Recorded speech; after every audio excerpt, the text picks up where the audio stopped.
การจ่ายออกเท่าไหร่เอาจำนวนจ่ายออกมาคูณในราคาเฉลี่ยล่าสุดนี่เขาจะได้คูณค่าจากตอนนี้สินค้าเขาทั้งหมด3,000เขาจ่ายออก1,000เหลืออยู่2,000ท่าน2,000เดี๋ยวเขาหักกำไรอีกหรอก15 เดือน3เขาปี2 เดือน3มีหักกำไร2,500แก่ราคาตัวหลังเขาเนี่ย45ทันทีตัวแก๊สเท่ากับ112 ล้าน5 แสนฉะนั้นเพื่ออย่างไรเพื่อที่มีการหักเขาต้องไปสอนราคาเสียใหม่ท่านชมว่าพวกมีการหักเขาเนี่ยมาขายออกในวันที่15เนี่ยก็เอาราคาเฉลี่ยล่าสุดมาเป็นพื้นฐานกันแต่เนื่องจากว่ามีการหักเขาใหม่เนี่ยเราฉะนั้นต้องสอนราคาเสียใหม่ก็เอากับลูกค้าข้าง3,000มาเรายังข้างอยู่103 บาท3 แสน3,300 บาทบวกเข้ามาทำเขาใหม่112 บาท5 แสนหารไหนจำนวนข้าง3,000มาจำนวนข้าง3,000มามี3,000เป็นกระจายออกพันหนึ่งมีเหลือ2บวกจำนวนเข้ามาทำเขาใหม่ได้ราคาเฉลี่ยล่าสุดเป็น47,962 จุด934 เหรียญตัวนี้จะเป็นตัวล่าสุดกันคือว่าตัวนี้ตกไปราคา51,616 จุด611จุดตกไปแต่ว่าล่าสุดที่ไหนขณะท้ายสินค้าทั้งหมดมีอยู่ 4,500 เหรียญเราเอา 4,500 เหรียญมาคูณในราคาเฉลี่ยล่าสุดมันจะได้มูลค่าจ่ายออกจากอันนี้เป็นความที่มีการเกี่ยวกับการจ่ายออกจาก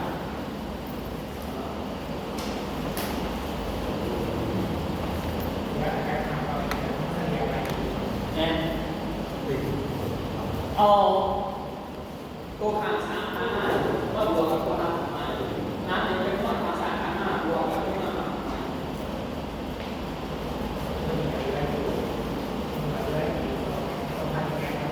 เนี่ยเหลือ2 แก้ว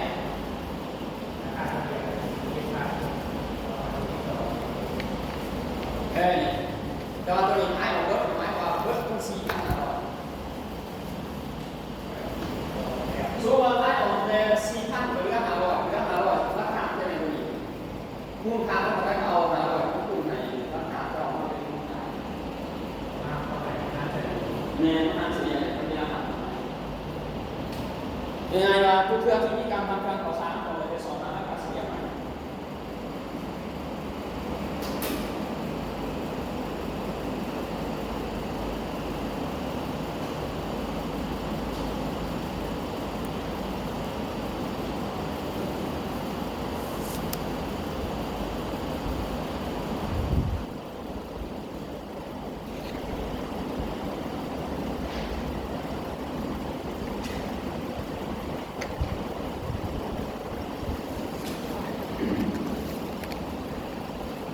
ยกตัวอย่างมาที่ตัวนี้ตัวนี้เป็นต้องทำครับเขาในสูตรที่ต้องทำเขาในเนี่ย1 ด้าน2,4,200 ปีราคาเฉลี่ยต้องทำเขาสุดที่เนี่ย1,500จุด250 ปีพอดีเนื่องจากว่าเขามีการขันสารอยู่มากนี่เป็น400 ปีแล้วราคาต้นทุนนี่เป็น 1,500 ปีฉะนั้นสองราคาเฉลี่ย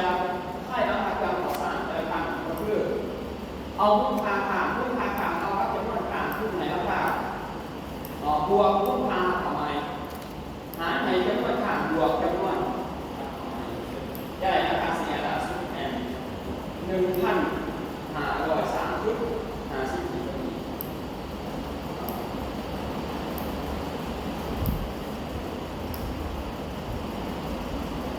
เห็นเนาะสำหรับวิธีการจ่ายเกี่ยวกับสารที่เอามาเจอ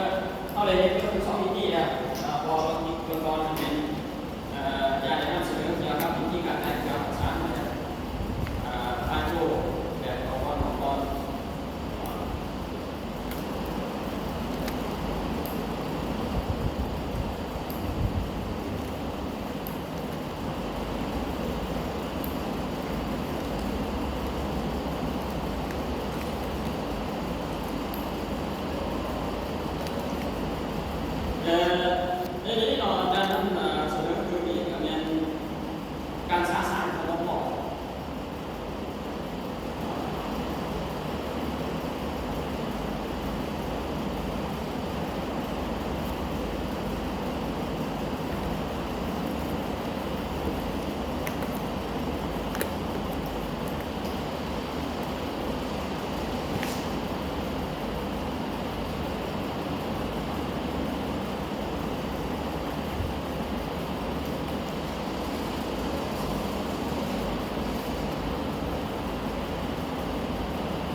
การภาษาของพ่อหมายความเวลาพ่อผู้ถ่ายเรือนก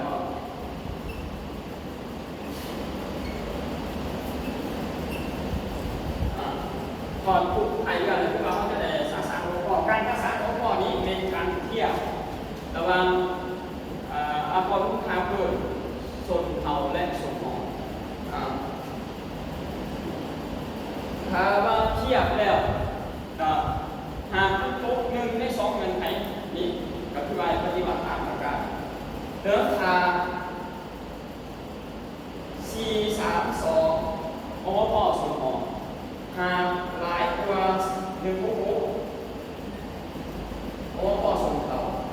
ส่วนที่เตรียมนี้คือว่าให้เป็นรุ่นเทาเมื่อมีของบัญชี433ไปเป็นอัลกอริทึมพาเกิดของถึงถ้าอัลกอริทึมพาเกิดส่วนออกก็คือเวลาหายหากหลายตัวส่วนเทาคือเวลาสื่อคือเวลาทำของนี้ส่วนที่เดียวเป็นรุ่นเทาเบอร์นี้ของบัญชี433บริพา432นี้หากน้อยกว่า166ส่วนที่เดียวนี้ให้เป็นจุดเข้าเบอร์นี้ของบัญชี167ไปเป็นอัลกอริทึมถามตัวยกไปหาต่อลองครับ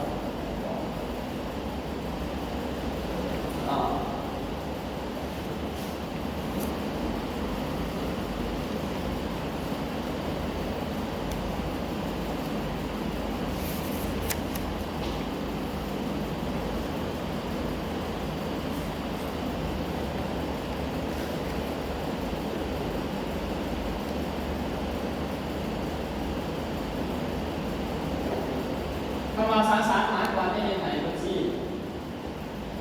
ได้110เนาะ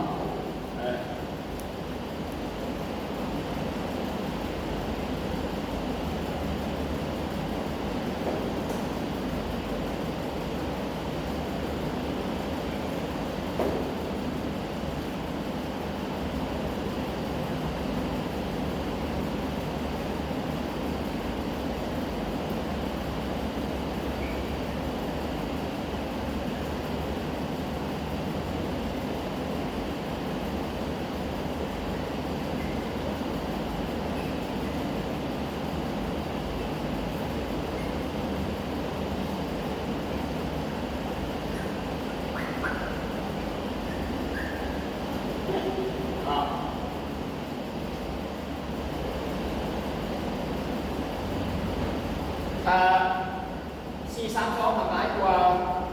166ส่วนที่ยังไม่ต้นของนี้หรือว่าหาว่าลูกนี้กับนี้มันแน่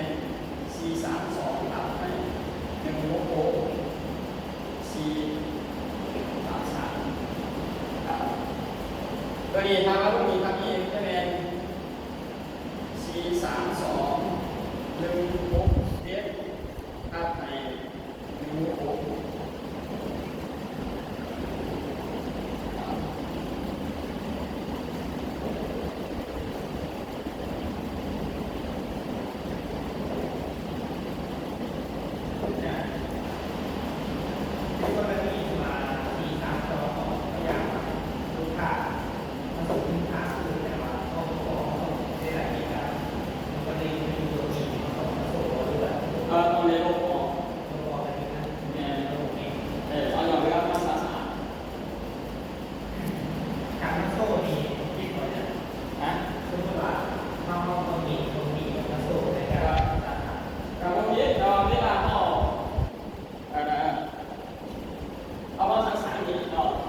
พยายามมองสุว่าตัวนี้เกิดขึ้นเขาเก็บน้ำลูกค้าอย่างที่เราแชร์กันได้ลูกค้ามาส่งขึ้นกับซินี่เหลือดูตัวนี้แม่ตัวนี้ซิ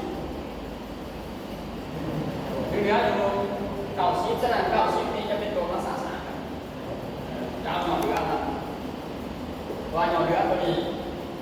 บวกตัวนี้บวกแชร์หนึ่งกับลบ10เหลือ1 เอาหน่อยเดี๋ยวมันสาสารอันมาโซ่อะไรเอาโซ่ให้เห็นข้อมูลมันมีการเกิดอะไรอย่างนี้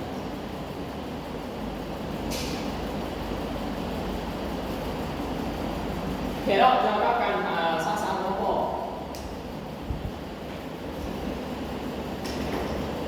มีโอกาสเรื่องของการสา